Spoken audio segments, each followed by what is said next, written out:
भैया मुझे आज सही तरह ब्रश करने का तरीका समझाओ ना। अहमद, ब्रश करने के लिए हमें सबसे पहले टूथब्रश पे पेस्ट लगाना होता है। उसके बाद दांतों की अच्छे तरीके से रगड़ाई करनी होती है ताकि दांतों में छुपे हुए जरासीम साफ हो जाएं।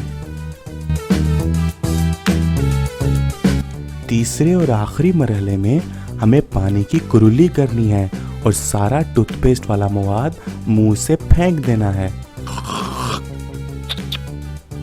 ठीक है भाई, ऐसे ब्रश करने से मेरे दांत हमेशा साफ रहेंगे।